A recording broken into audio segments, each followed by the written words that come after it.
Umabot naman sa Task Force Alpha ang sunog sa isang commercial area sa Muntinlupa City. Ang mga bumbero nahirapan daw sa pag-apula ng apoy dahil patay ang linya ng tubig sa lugar. Balitang hatid ni Jay Sabale.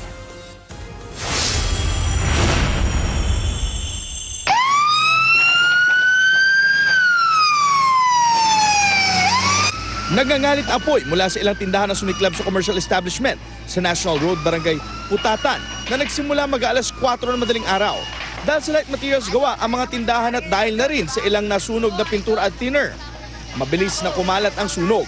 Dagdag pa ang problema sa supply ng tubig kaya inakyat sa Task Force Alpha ang alarma alas 4:08 ng umaga.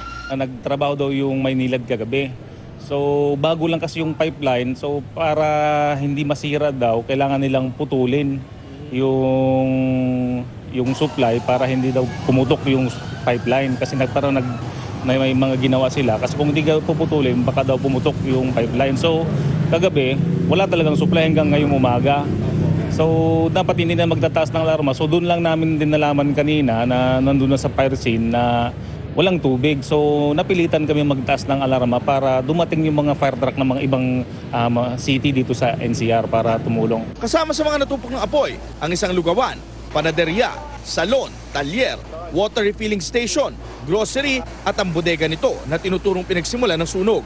Maluha-luha nga si Rebecca Reyes habang kausap ng GMA News na may-ari ng grocery. Sa kanyang tansya, nasa 40 to 50 million pesos na halaga ng kanyang paninda ang natupok.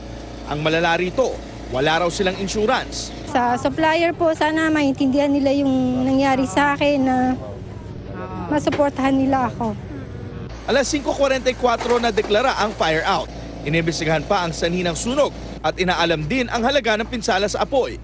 Samantala, taliraw ang kamay ng BFP patungkol sa hindi pagsabi sa kanila ng Maynilad sa pagpatay ng linya ng tubig sa lugar kaya walang tubig ang mga fire hydrant.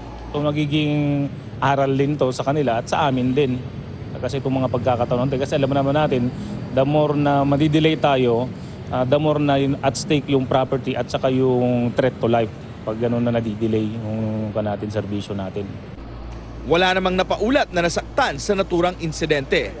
Jay Sabale, GMA News.